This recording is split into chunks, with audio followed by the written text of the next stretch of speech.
Well, hello. Welcome to this video. You've probably seen the title already. Today, I'd like to talk about the Kawasaki 2023 Kawasaki ZX6R 636. This motorcycle I recently traded in about a month ago for a I traded in a Honda Rebel 300, a 2022 Honda Rebel 300 for this motorcycle. And I want to tell you about my experience of what it's like to trade in a very weak motorcycle for a very powerful motorcycle, and just the experience that I've had so far on such a big jump up. And I'm getting people staring at me like they're acting like what I'm doing, because I'm sitting here in an abandoned church parking lot. But anyways, I'm gonna get going. Hopefully no car pulls out in front of me. Few disclaimers as I get going here. This is like my first video. I've attempted to record this video multiple times, but I keep having issues with audio and just making it look good. And today's probably going to be no different. It's probably going to look really bad, and it's probably going to sound really bad. So sorry about that. But I'll try my best. Since this is, it's my first video. It's not my first attempt, but maybe this will be the final product.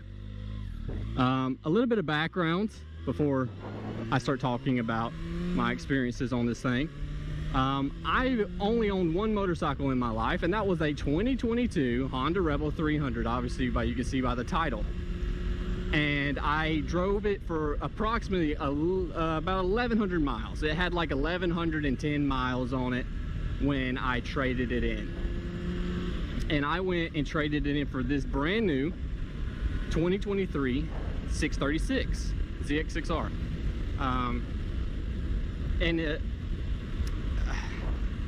I will say it was definitely a huge change from that motorcycle. So let me talk. The Rebel 300 has approximately about 19 horsepower to the wheel or something like that. This one on dynos makes like about 110 from the factory to the wheel. That is a significant jump in power. I mean, especially when you're used to like a Rebel that is geared really weird and just doesn't do anything. Like when you hit the gas, it doesn't really do anything, and like the top speed on it was like 90 something miles an hour. It would do highway speeds just fine. Not really, actually. It didn't like it. Like when I hit the highway going 70 or 80 miles an hour, the Rebel did not enjoy that. It's a one-cylinder 300cc motorcycle. It's just not made to do that. But that's not what I'm talking about today. Anyways, enough about that. So when I traded this thing in, I drove an hour on my Rebel, traded in, and I drove an hour back on this thing. First few things that I noticed as I drive into the other lane is the body position is completely different. And I think most people would need to realize, if you have like a Rebel right now and you want to go trade it in for a street bike, or you have any sort of adventure bike, anything that's not a super sport like this motorcycle, you will be in a huge world of shock, if that's the proper way of saying that, because the body position on this, your feet are so much higher off the ground. You feel way higher off the ground, and you're super lean forward. When I drove this thing back, because I've only drove one other, I guess you could call it a super sport before. I don't know if you call it a super sport or not. It's like a 2006 Gixxer 600 that I drove. I drove my friends, which felt similar to this. I would say it does feel similar to this, but I didn't drive it for long. This I drove an hour home after I bought it because it was an hour away. And after that hour, I was dying. I was just not used to driving a super sport.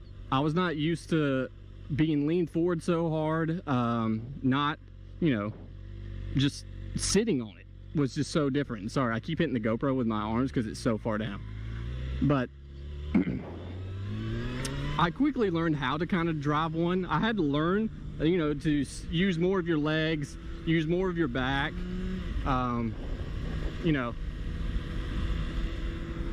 and kind of squeeze the gas tank and lift yourself up instead of like putting all your weight on your wrist and leaning down really hard, because that will get you exhausted very quickly. So it's actually not too uncomfortable. It's still a super sport, so it's still going to be very uncomfortable.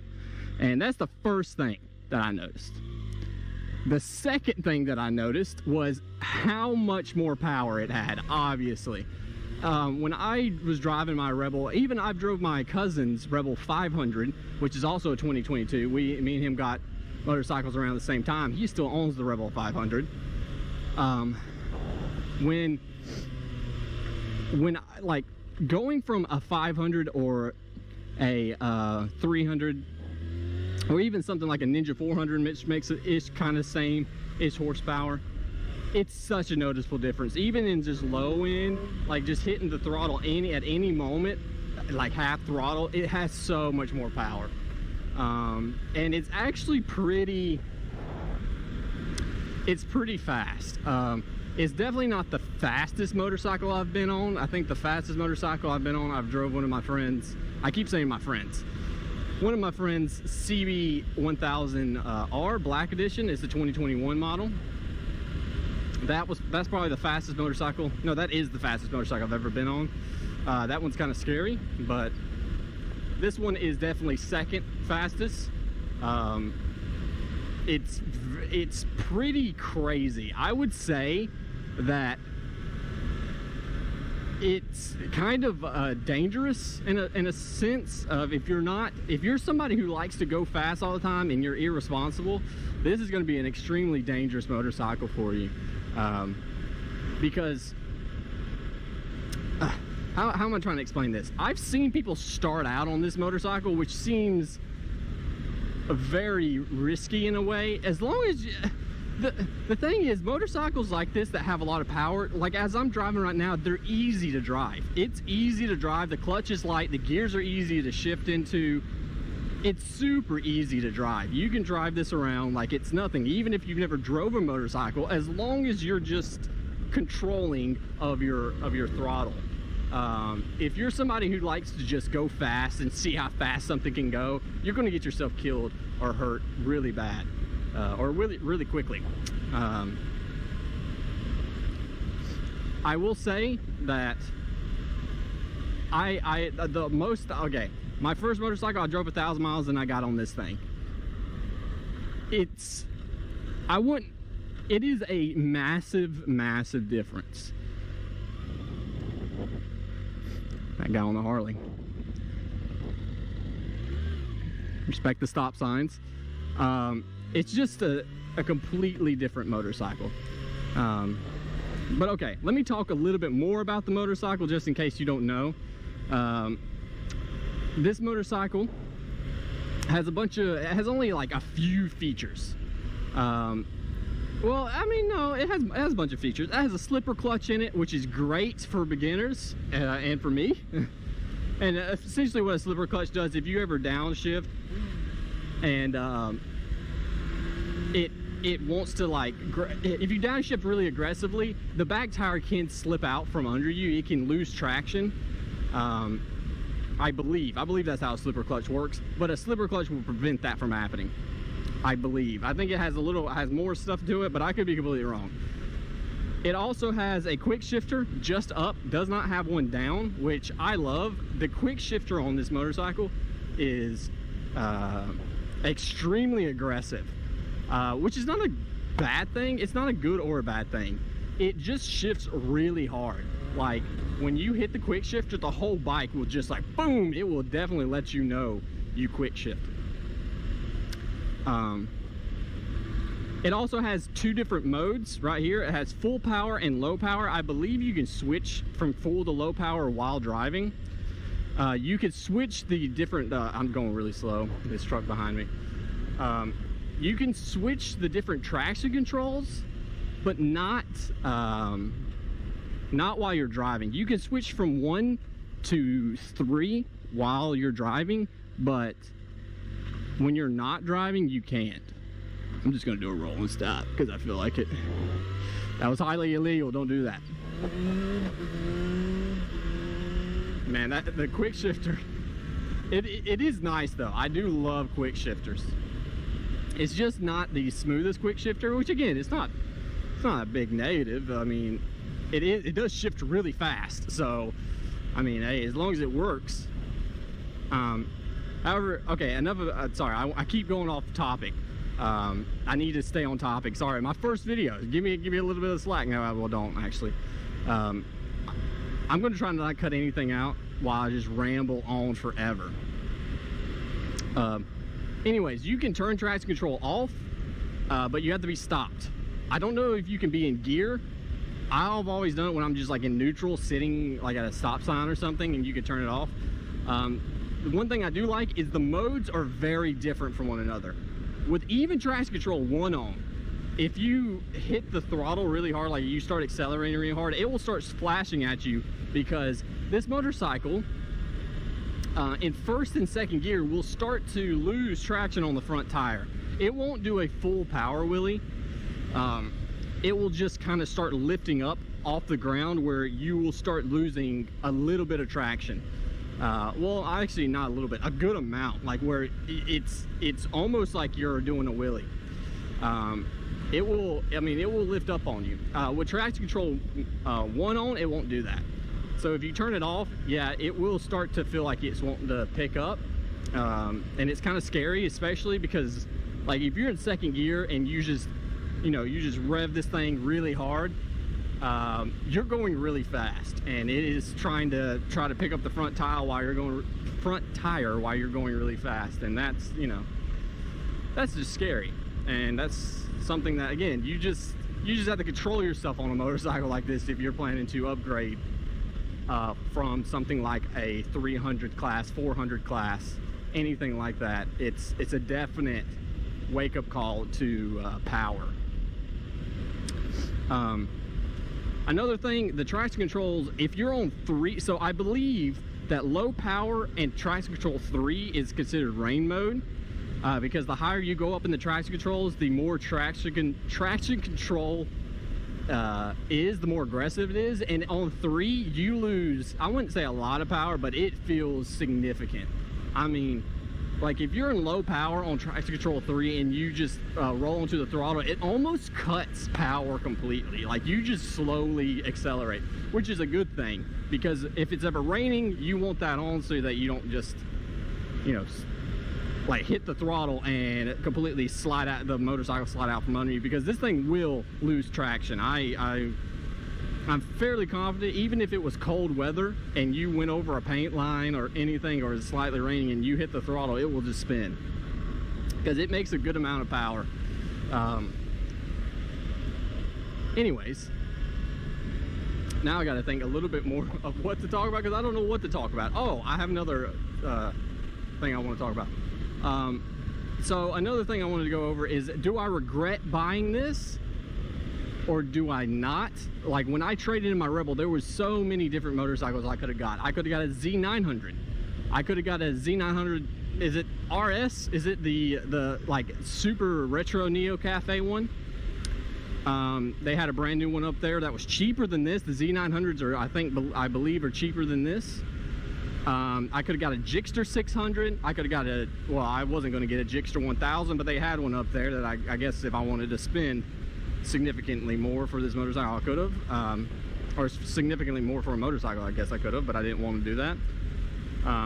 There was a bunch of different motorcycles they had up there. It was a motorcycle dealership. And what I originally wanted, what I was looking for, was a CB650R.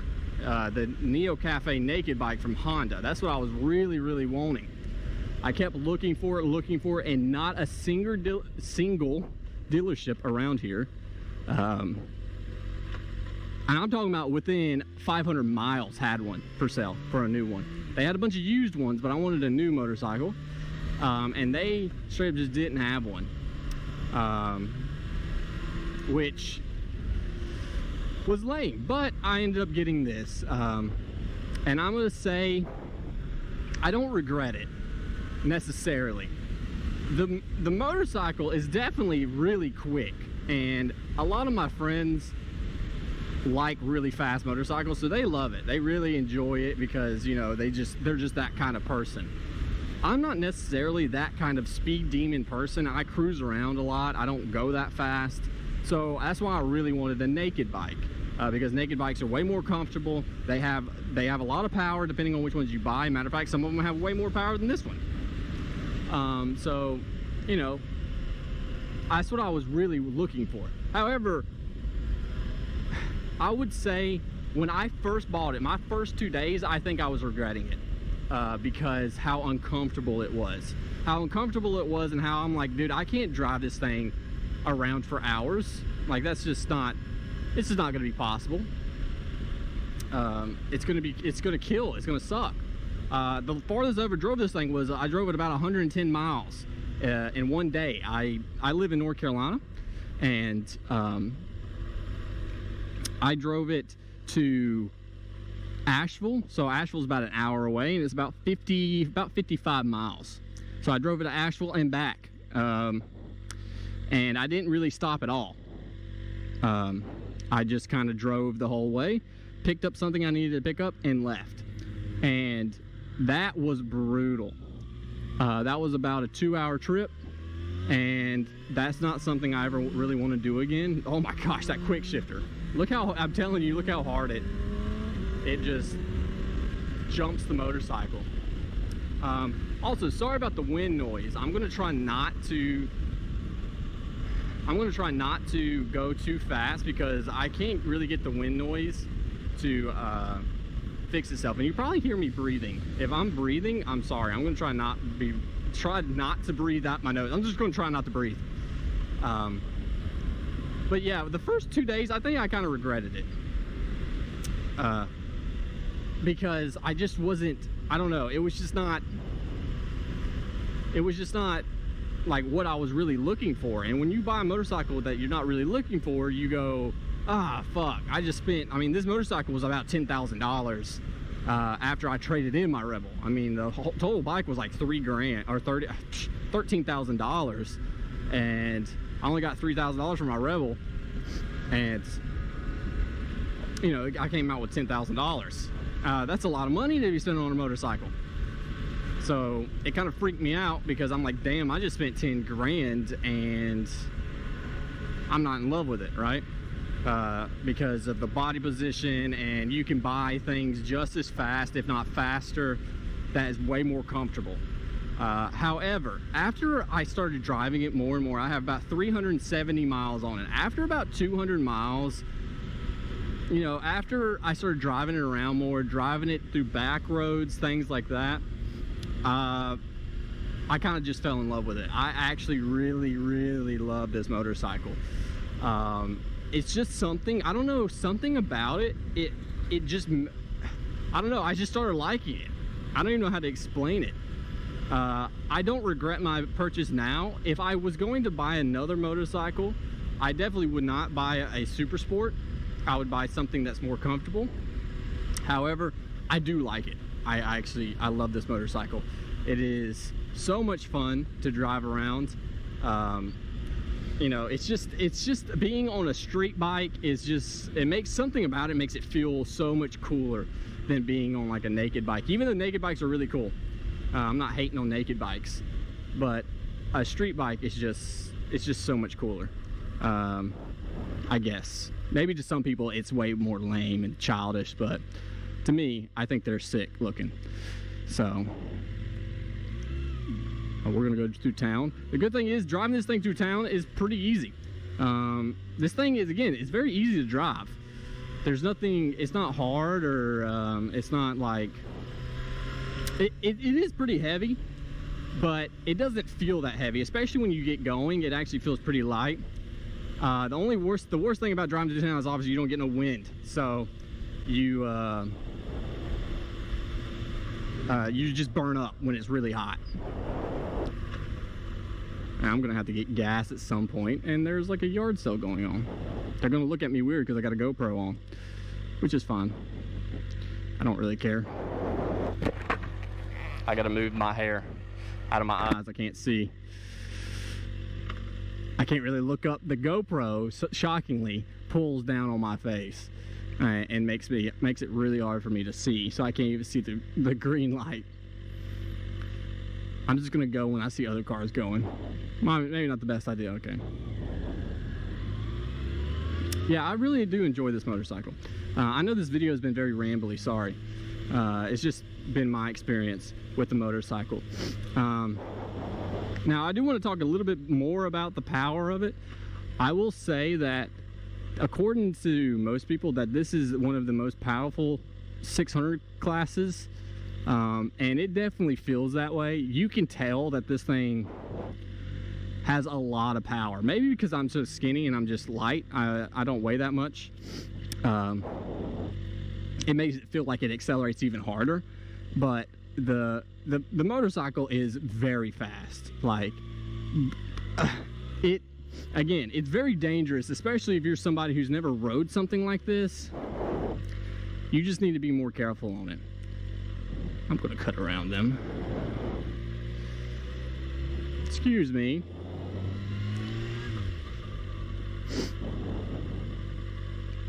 It is so hot. I'm sweating like crazy today.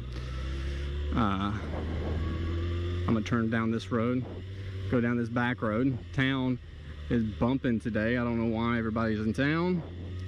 Whatever, but maybe I'll do a little bit of an acceleration in second gear in a second here when I get more out this way, away from town, so I don't get, you know, pulled over and stuff.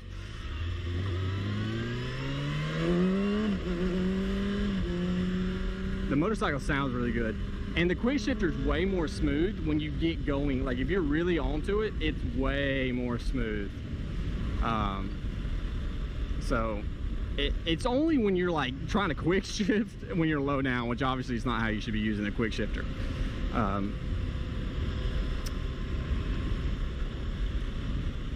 The motorcycle is very nimble though. It feels super light when you're going. But anyways,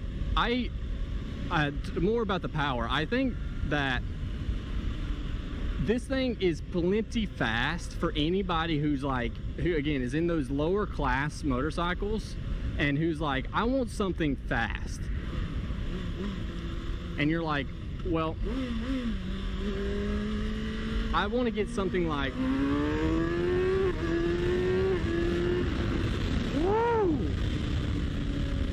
This thing, and that's not even, that's like not really even, I mean, it's sort of getting onto it. You can, I'm telling you that you don't really need much more than a 600 like this. My cousin who's driving the Rebel 500, he keeps telling me that if he upgrades his motorcycle, he's going to get a leader bike. He's going to get a 1000, and I keep telling him, you do not need a leader bike. This a 600 class motorcycle is going to be already so quick. It's going to be such a jump of driving it around that you're just going to you're not going to be able to really use all that power. Like a 600 is already so friggin' quick that like, okay, how I'm trying to explain this. If you was on a 1000 and you was going through curvy roads, it doesn't matter. Somebody on a 400 motorcycle can still outrun you and go faster on a 400 than you on a 1000. Just because you have a lot of horsepower doesn't necessarily mean that you're going to be quicker driving around. Yes, on a freeway, I get it. Okay, you want to just be on the highway, bump it down like to third gear and just friggin' become a bullet, I get it. Those leader bikes are a completely different beast. I mean, they are just monsters than a 600, but 600s are no slouch. If you're like on those lower end motorcycles, I just personally don't recommend getting a 1000 big ass motorcycle like that, because those things are terrifying. Even my friend CB 1000R, that motorcycle is just, it's just so different. Like, you know, leader bikes just let you know how friggin' fast motorcycles can actually be. 600s lets you somewhat enjoy it, and not just be scared the whole time. I know there's people out there who's like, oh no dude, I can't drive a motorcycle unless it has over 180 horsepower. And it's like, ah, well, to each their own, I guess. But I strongly, I suggest that nobody needs that kind of power. So I would recommend this as a great second motorcycle. As a first motorcycle, unless you've just had experience driving your friends like 600 or 1000 motorcycles, you know, like you've been driving your friends whatever ZX6R, and you're like, oh, I really enjoy that, but I don't want to spend that much money. Okay, sure, I guess for your first motorcycle. But if you're like somebody who's never really drove that many motorcycles, or you've been on a Grom and you're like, oh, I'm just gonna get me something fast, it's, you know, just be careful with it. I don't know if I recommend something this gnarly, you know, as like, I don't know, do what you want, it's your own money. But I would recommend looking to more like naked bikes and stuff. But hey, whatever. It's just that the motorcycle, the body position is super aggressive. I mean, everything about it is just screaming super sport. So I don't know how to explain it. It's not going to be for everybody. It's just going to be for a certain crowd who likes super sports, who likes the feel of them, who, you know, it's just for that particular crowd. But yeah, in terms of any mods done to it, I haven't done anything to it. This thing is completely bone stock. Maybe I should have explained that earlier. It's completely bone stock. I have this is a ram mount. I did have my ram mount on here before when I was doing test videos, and it was covering up the dash so nobody could really see the dash. And I know people probably like watching the dash, and hopefully my GoPro is still recording with good audio. Another thing that I struggled with, and this is towards the end of the video because I'm about to end it right now, but thanks for watching. I'm just going to explain a little bit of my GoPro setup and how friggin' long it took to set it up. It took days. So I'm using the GoPro Hero 10, and I'm using a Purple Panda microphone. Unfortunately, the Purple Panda picks up a lot of wind noise. I don't have a dead cat just yet. It should arrive today. Maybe I'll remake this video if I listen back to it and realize that I rambled on way too much, or I had too many ums and going just too many dead spots and just like don't make any damn sense of what I'm talking about, or the video's too boring. I might try and make it again. But anyways, I'm just going on, I'm just derailing again, or digressing, either way. I'm using the GoPro Hero 10. I have obviously the mic conversion thing. I can't remember what it's called, the adapter, and then my Purple Panda. I have it recording in 4K 60. Unfortunately, it makes the GoPro get really hot, so it could just stop randomly. And it also kills the battery very fast. I thought about recording in 2.7K 60 because I really want 60 FPS. I know a lot of people say, oh no, just record in 24. It makes it look way better and cinematic. Or just record in 30. I am an FPS snob. I love high frame rate. And so I'm planning to record in 60. And plus I'm on like a motorcycle that goes fast. So it's kind of like an action frame rate anyways. However, it is so hard. I don't know if you just saw that bug just hit me in the shoulder. It is so hard to get good quality sometimes on a GoPro. It took me so long to set everything up so that it didn't look complete like ass. I don't know why. It seems weird to be like that, but whatever. But I eventually got it set up. I first had it mounted on my chin. which made it look more like I was looking straight down to the ground, because on this kind of motorcycle you are looking down to the ground most of the time. So it was really just recording like my gas tank and this, and you couldn't really see the road.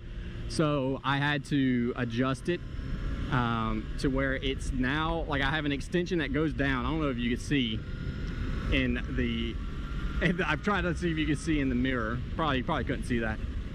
I have an extension that goes down, and it's more towards like my neck area, and it makes it look more like down and out so that you can actually see the road more, and it makes it, I think it has a better perspective. But yeah, I'm going to find a place to stop real quick so that we can get one last look of the motorcycle, so that we can actually, so I can look around. I didn't really look at it too much. I think this motorcycle also looks fantastic. It looks amazing. It's one of my favorite looking motorcycles that I have seen in a while, and one of my favorite looking 600 classes. I personally don't actually like the look of the Gixxer 600 too much. I'm not saying that it's ugly, it's just not my favorite. This one looks so much, but Kawasaki always makes good looking motorcycles in my opinion. They're always super aggressive looking, and I just really enjoy them. I'm going to try to go back to where I was, and that's how I'm going to end the video. I know I said I was going to end the video 10 minutes ago, but I'm just talking away. And if you don't want to listen, well, you probably already clicked off by now. And oh my gosh, I completely forgot how to drive a motorcycle for a second there. Man, the bumps in these roads are gnarly. Also, another weird feature, if you ever get this motorcycle, I think it has something something to prevent whiskey throttling, because, which if you don't know what that is when you accidentally hit the throttle wide open and you lose control. Because this motorcycle, if you hit the throttle really hard, like I'm talking about just out of nowhere, slap the throttle wide open, it will cut all power. And not necessarily like it bogs down. It will just, it just won't accelerate. Like it just acts like nothing happened. And then out of nowhere, when you do that, it will just accelerate. Like it has something, it's almost like a lag, but not really. It feels intentional. It doesn't feel like the motorcycle's bogging down. Like if I go, do you see that little jump and then it just stopped? I think it has something for whiskey throttling. You see how it jumped, but then it stopped out of nowhere? Now, if I roll into the throttle, it doesn't do that. It just accelerates.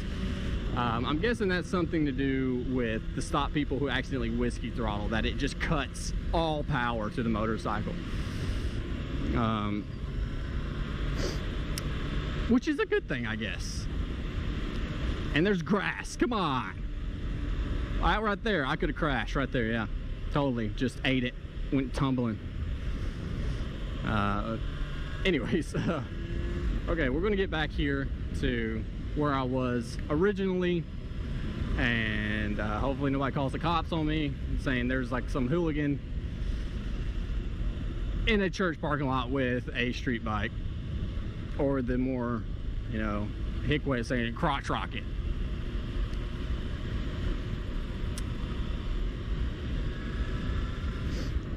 Also, I plan to make more videos about this motorcycle, about me just driving it around. I would like to start vlogging, like motor vlogging with it. I know that is a, you know, a lofty dream, because there's so many motor vlogs these days, and there's a good amount on this motorcycle. I mean, like this specific motorcycle, there is a good amount of motor vlogs. Which shocked me. I'm talking about on the Kawasaki 636, 2022, 2023, all that stuff. Please don't run over a nail. I'm trying to see if, make sure there's no nail, because this place is kind of sketchy. Okay. But thank you for watching this video. I have some really cheap ass gas tank covers on it, so sorry about that. Thank you for watching this video. I hope you enjoyed it. If you did, please tell me that you enjoyed it, I guess. I don't know. If you hated it, tell me why you hated it. Say that it was boring, or that the audio is shit, or that you just fucking suckers. I don't know, say something. But anyways, yeah, this is where I'm going to leave off. I'll probably make some more videos on it later, but I don't know what they would be like. They're probably just going to be me rambling again and being weird about it. And sorry that I keep breathing into the mic. I'll get that fixed. Next video, I'll get everything fixed. But yep, thank you. See ya.